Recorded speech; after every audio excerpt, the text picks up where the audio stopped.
La quête d'Ewilan. Tome 2. Les frontières de glace. Partie 1. La passe de la goule. Chapitre 10. La nuit amie, sur les toits qui ondulent. Elundrin Chariakin, chevaucheuse de brume. Edwin n'ordonna pas de pause à la mi-journée, et il fallut se contenter d'un bout de pain d'herbe et de pâté de termites, grignoté sur sa selle ou sur son banc. Camille sourit en se remémorant sa réaction dans la charrette de Wu, le marchand de graines. Aujourd'hui, elle appréciait la charcuterie insolite, fortement épicée et la manie des Alaviriens d'incorporer des herbes à leur préparation culinaire.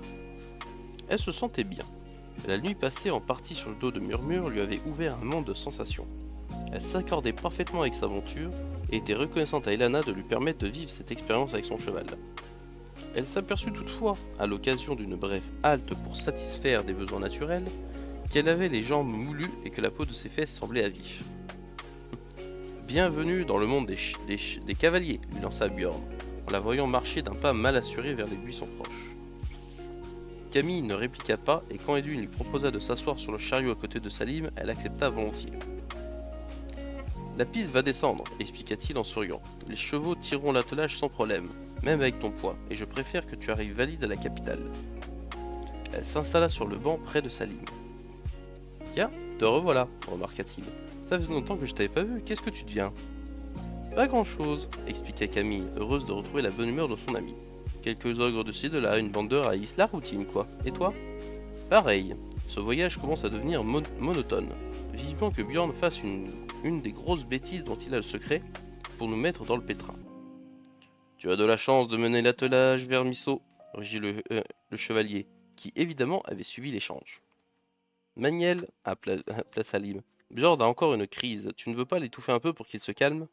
Le visage du soldat s'éclaira et le garçon, heureux de voir qu'un vent de gaieté soufflait à nouveau sur la troupe, continuant emporté par son élan. Ne rigole pas trop, conseilla-t-il au géant, sinon Elana n'aura besoin que d'une seule main pour te ficher en l'air. Qui t'a raconté ça? Questionna Maniel. C'était à la une de tous les journaux de mon monde. Le gros Maniel se faisait 9 fois plus mater par la jeune Elana.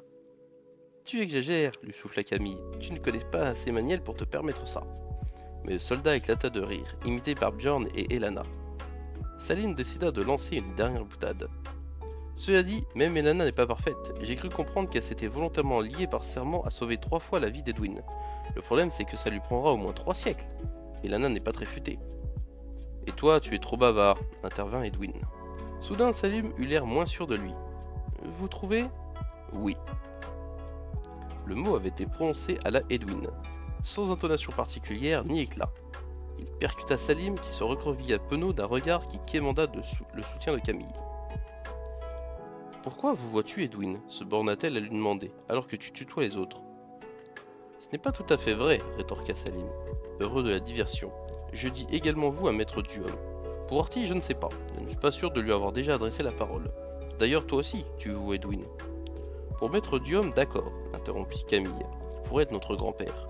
Mais Edwin, il n'est pas plus âgé que Maniel et à peine plus que Bjorn. Salim réfléchit un instant et haussa les épaules. Je ne sais pas, il me donne l'impression de ne pas être complètement humain. La seule fois où je l'ai entendu rire, c'est lors de la bagarre dans le lac, avant qu'on ne parte chercher ton frère. Le reste du temps, il réfléchit, donne des ordres et agit, un peu comme une machine, tu ne trouves pas? Il parlait à voix basse, persuadé que personne ne les entendait. Ils furent surpris lorsque derrière eux, Maître Duhomme intervint. Ne jugez pas trop vite, conseilla-t-il d'une voix faible. Il y a dans le passé d'Edwin Tillilan de quoi remplir 3 vies normales. Il a consacré son existence à l'Empire, et sans lui nous serions depuis longtemps sous le joug haï. La survie de Gwendalavir passe par toi, Ewilan, et je refuse de penser que le hasard seul est à l'origine de ta rencontre avec Edwin. Il doit te ramener à Alger, puis selon toute probabilité te guider jusqu'au Figé. C'est une responsabilité écrasante, même pour un homme comme lui. Il n'a pourtant pas l'air de se poser de questions, objecta Salim. Il décide, les autres obéissent. Ce n'est pas si simple, réagit le vieil homme. Edwin doit prendre des décisions déchirantes. Il a simplement la force de garder ses doutes pour lui, afin de ne pas nous écraser. Des décisions déchirantes? Releva Salim. Tu crois vraiment qu'Edwin peut, comme hier, demander sans état d'âme à Bjorn et à Maniel de se sacrifier, alors qu'il court à l'avant avec Ewilan? Qu'il peut sans regret les laisser mourir? Et tu sais quoi, bonhomme? Non. Pour sauver Willan, Elwyn serait prêt à tous nous sacrifier. Il ne lèverait pas le petit doigt pour nous, si cela devait compromettre les chances d'éveiller les figés. Il en serait malade, mais il n'hésiterait pas. Cela fait de lui une machine? Non. Ne réponds pas à cette question. Prends d'abord le temps de réfléchir. L'analyste grimaça en se tenant les côtes, et Artivalpierre se précipita. Ce n'était toutefois qu'une fausse alerte, et le guillaume repoussa le rêveur qui se penchait sur lui.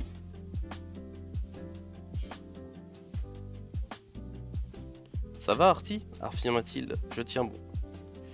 Camille caressait la sphère grave dans sa poche. Ce geste lui était devenu familier, et elle appréciait le toucher doux et la lisse de la pierre. Oubliant les griffes qui l'enserraient, elle ne pensait plus qu'au Slich à qui elle l'avait prise, mais se souvint de sa première rencontre avec Edwin. Nous étions dans la forêt de Barail, raconta-t-elle, quand Edwin nous a sauvés des marcheurs ce jour-là. Il a évoqué sa mission auprès des Fael. Pouvez-vous nous en dire plus sans le trahir? Je crois que oui, répondit Maître Diom. Les Fael sont une autre des races qui peuplent ce monde. Des alliés de l'Empire? S'enquit Camille. Ce n'est pas au point d'entrer en guerre pour nous aider. Ils voyagent parfois jusqu'en Gwendalavir, et les rares Alavériens qui osent traverser Barail ne sont jamais mal reçus. Mais là s'arrêtent nos relations. Je pense qu'Edwin avait pour mission de les convaincre de se ranger aux côtés de l'Empire. Les Fael détestent les Raïs, mais les persuader n'aurait pas été chose facile. Ce sont des êtres indépendants sans réel gouvernement, et très difficiles à cerner. Les compagnons franchirent à cet instant le sommet de la dernière colline. Devant eux s'ouvrait une immense étendue herbeuse parsemée de bosquets d'arbres élancés. La piste descendait jusqu'à la prairie en une succession de virages serrés. Elle filait ensuite droit jusqu'à une haute barrière rocheuse qui bouchait l'horizon. Les dentelles vives, indiqua Edwin, qui s'était arrêté au sommet du col. Une muraille naturelle, parfois haute de plus de 300 mètres, qui s'étend sur des kilomètres, pratiquement du lac Chen jusqu'à l'océan. Camille sortit sa carte pour suivre les explications du maître d'armes.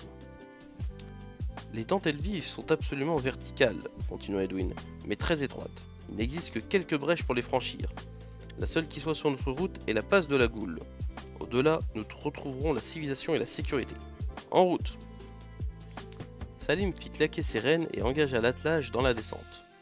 Ils gagnèrent vite la prairie et Camille se réjouit de se déplacer à nouveau dans un espace libre. La végétation dense des collines de Tage, son absence de perspective, l'inquiétait surtout depuis l'affrontement avec les autres. La journée tirait à sa fin, le ciel se teignit peu à peu de couleurs vives, et un vent frais se leva, apportant avec lui une touche de bien-être. « J'aimerais que nous francissions la passe avant la nuit, » insista Edwin. « La prairie est plus sûre que les collines, mais on peut toujours y faire de mauvaises rencontres. » « Nous sommes loin des dentelles vives ?» demanda Camille qui avait du mal à trouver des repères dans l'immensité qui s'ouvrait devant eux. « 2 bonnes heures à ce rythme, » répondit Edwin. « Nous camperons à l'entrée de la Goule, c'est là que nous nous défendrons avec la plus grande efficacité si nous sommes attaqués. » « Vous nous avez parlé des Goules, » s'inquiéta Salim. « Vous avez même précisé qu'elles étaient plus terribles que les ogres. »« Il n'y a plus de Goules dans le sud de Gwendalavir depuis des centaines d'années, » le rassura Edwin. « Je pensais plutôt à des animaux. La prairie regorge de bêtes sauvages. Et un tigre ou un ours élastique peut parfois s'avérer aussi dangereux qu'un ogre. » Les hurlements qui s'élevèrent à cet instant derrière eux n'étaient pourtant pas poussés par des animaux. Une horde raillie venait de se matérialiser en bas des collines.